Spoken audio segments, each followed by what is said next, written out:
great to interview, did a great press conference today, but he is the sixth choice. There is nothing in Vincent Kompany's football career as a coach that I see that tells me that this is the right man for Bayern Munich. Ultimately, he's coming in off the back of a relegation from Burnley, and that has never, ever been the criteria to take a job this big.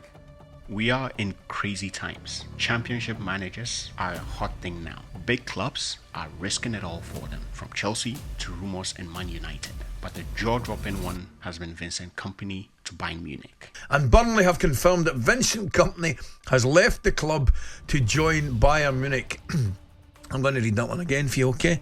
And Burnley have confirmed that Vincent Kompany has left the club to join Bayern Munich. A manager who got relegated is walking into one of the biggest clubs in Europe. It is either Bayern Munich are losing their mind, or there's something special about Vincent Kompany that we don't know. So I'm going to look at Kompany's track record to see if he is good or a hype. I'll also reveal key details later on why this is a high-stakes appointment. Max Eberl has appointed this man, and Max Eberl's destiny will hang with Vincent Kompany now. Some would say, Vincent, that you left too early. What would you say to that? No, I mean, it's nonsense.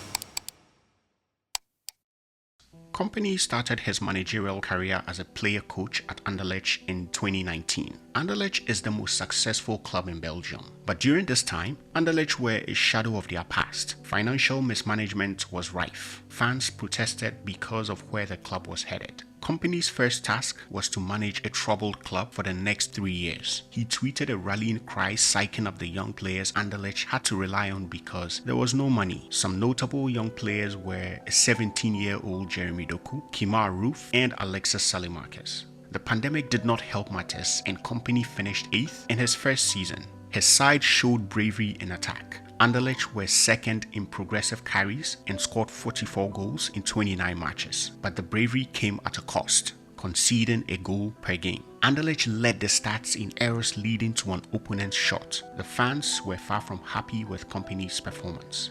But Anderlecht stuck to their guns and made Kompany a full-time manager in 2020. Doku, Roof, and Salimarcus' performance attracted interest from clubs across Europe. All three key players left for about 40 million euros in total, leaving Kompany with a weaker squad with less than 40 million euros to spend. He managed to strengthen the team with Maisga and Micha with loan deals. Anderlecht had the youngest squad in the league with an average age of 22.7. Kompany had no choice but to soldier on with his trust the youth mantra. Micha repaid the trust by scoring 14 goals in the league, which helped Anderlecht finish 4th. Despite the improvement, Anderlecht were still poor defensively. They conceded 1.13 goals per game. This meant that they conceded 15 goals more than the previous season. Anderlecht led the stats in errors leading to an opponent's shot once again. In 2021, Kompany finished third in his final season at Anderlecht, but this time he made inroads in the Belgian Cup, a competition they hadn't won since 2008. Kompany hoped to give the worn-out fans something to cheer for.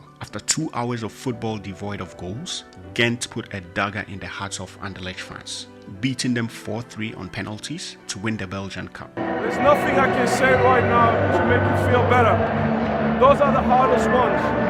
Finals, penalties, those are the ones who hurt the most. This defeat came after a run of bad results in the playoffs, prompting the owner Mark Cook to post how to kill an entire season in 1 week on Instagram. This caused Kompany, amongst other things, to part ways with his former club. Kompany's time at Anderlecht was a mixed bag. The team played possession and attacking football, and would often push their fullbacks high and wide, which in turn made them defensively vulnerable. He did not win a trophy, and not everyone was pleased with his philosophy. But to his credit, he brought stability and a brand of football that is perceived as modern and attractive. This perception convinced Burnley that Kompany was the man for their next chapter. Burnley were looking for something fresh. Their fans craved something pleasing to the eye. They were fed up with Sean Dyche's rigid tactics and a brand of football they endured just to stay afloat. Burnley appointed Kompany in the summer of 2022. He quickly announced his presence with a 1-0 victory over Huddersfield Town. A goal from Ian Maatsen reinforced his philosophy of attacking fullbacks, but the honeymoon period was shorter than expected. Burnley lost 4 games in a row, It was early in the season, so we weren't at panic stations yet. By October, things stabilized. Burnley won 8 games in 9. They surged on and won 19 out of 23 games, beating their bitter rivals Blackburn Rovers in the process. At this point, everyone at Turf Moor was convinced they bet on the right man. By April, Burnley confirmed their promotion by beating Middlesbrough. The next target was to put the icing on the cake. Burnley focused on winning the championship. That's the moment! They are the Football League's finest in 2023! With swagger and verve, Burnley put away their fiercest rivals in their own backyard at Ewood Park to secure the title. All this while, Burnley's performance did not go unnoticed. Pundits compared Burnley's style to Manchester City's. Kompany finished on top with 101 points. They fell short of Reading's 05-06 106 points record, but nonetheless impressive. Kompany massively outperformed his XG, which was reflective of their superior goal difference. Burnley topped the stats in progressive passes and came second in progressive carries. Burnley also improved defensively. They conceded only 0.76 goals per game, a stark improvement from 1 goal per game back in Anderlecht. Burnley committed 13 mistakes that led to shots against them, with only 5 teams committing more errors than them. Not bad, but something of note. Kompany dazzled the media with his slick, free-scoring, possession-based football. Comparisons with Man City were not far-fetched in the minds of many. But when you speak of the devil, it shall appear. Burnley's first game in the Premier League was against Man City, a huge test of Kompany's commitment to his style of play. He did not waver. Man City quickly dispatched Burnley by 3-1. Burnley failed to win their first 6 Premier League games. Everyone started questioning the approach they were once praised for. But I think he's thrown him under the bus. He wants to play the perfect football, playing out from the back, doing the same thing, the definition of insanity, doing the same thing over and over again. It was delusional to stick to a style which is defensively vulnerable, but Kompany refused to succumb to the pressure of going for something pragmatic. Burnley were rewarded with their first win against Luton Town, a familiar foe they had beaten in the Championship last season. Burnley then lost the following 6 games. Kompany quickly stopped the bleeding by crushing Sheffield United 5-0. Midway through the season, Burnley won 3, drew 2, and lost 14 games. The threat of relegation started looming. You would think Burnley would make adjustments, given how leaky their defense was. The intensity of the Premier League also forced Burnley into a lot of errors leading to goals. Playing out from the back proved more detrimental, but Kompany is a big believer. This style served him well and put his name on the map. He wasn't about to ditch it. Burnley failed to win a single game from Boxing Day up until game week 29. With just 10 games to go, Burnley took off with a 2-1 win at home to Brentford. In that game, they were rewarded with an early penalty and a Brentford red card to boot. They topped their win by going unbeaten in their next 2 games against Chelsea and Wolves. It would be a fairy tale for Kompany to keep Burnley afloat despite the trials and tribulations of sticking to his philosophy. People were writing Burnley off months ago. Yet here we are, 3 games from the end of the season, and Burnley are just a single point behind Luton in 18th. Could they pull off the miracle?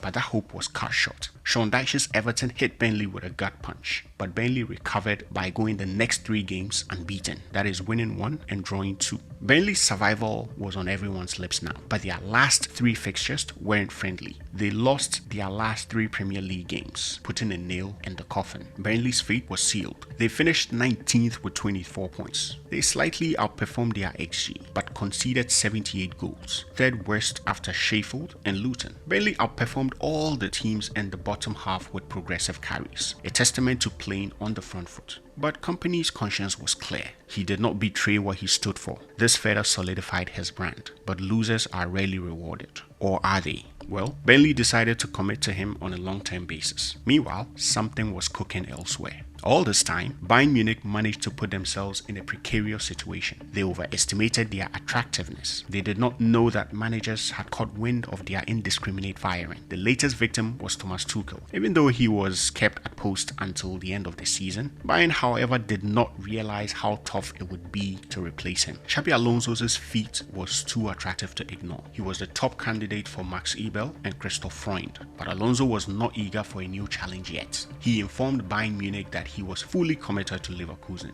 Bayern took it in their strides. Freund and Ebel approached Julian Nagelsmann to see if he would reconsider, the man they sacked unfairly before appointing Tuchel. But Nagelsmann was reeling from the shock of their last relationship. In fact, he was in pole position to become the permanent head coach for Germany, so he turned Bayern down. Ralf Rangnick was next. A full agreement was negotiated with Bayern Munich. He was expected to sign the contract after the semi-final game between Bayern Munich and Real Madrid. But to everyone's surprise, he made a complete U-turn, opting to stay with the Austrian FA. Who would have thought a team like Bayern Munich would get tossed around like this? I mean, they've been on a world tour trying to find a manager. Yes. It just feels like we went through a whole carousel of coaches and nobody wanted to be a part of what we wanted to do if I'm Bayern Munich. Even Roberto De Zerbi's name was mentioned, but nothing concrete materialized. Since they couldn't learn to live with their failure, guess who it brought them back to? Thomas Tuchel. The weird part is that Ebel's choice was Tuchel all along, but they sacked Tuchel before he joined the club. Uli Hoeneß was the biggest critic of Tuchel, alluding that he does not like working with youngsters. Here's an important detail that people don't know. When everything looked gloomy, Uli Hoeneß and Rummenigge approached Hansi Flick. Flick told them he will be willing to sign only a one-year contract. Ebel spoke to Flick on May 11th. I don't know exactly what was said, but I would hazard a guess that Ebel was not convinced with the one-year deal. Ebel and Freund planned to overhaul the squad this summer. Therefore, they were only looking for a long-term coach to work with. So he ghosted Flick. Flick got irritated as a result and did not think twice when the Barcelona opportunity arose. Ebel still decided to pursue Tuchel, hoping to change his mind. And guess who his plan B was in case Tuchel was adamant? Vincent Kompany. For some reason, Ebel and Freund were sold on Kompany. His age, professionalism, and brand of football fitted perfectly with their plans, and they have put their careers on the line, going all out for him. This means that Kompany is fully supported by the executives he will work with because everything is at stake. Ebel and Freund believe that a complete overhaul of the squad is necessary. They are trying to tear down the old structure, and this has reportedly caused a divide between Bayern Munich's front office and the supervisory board.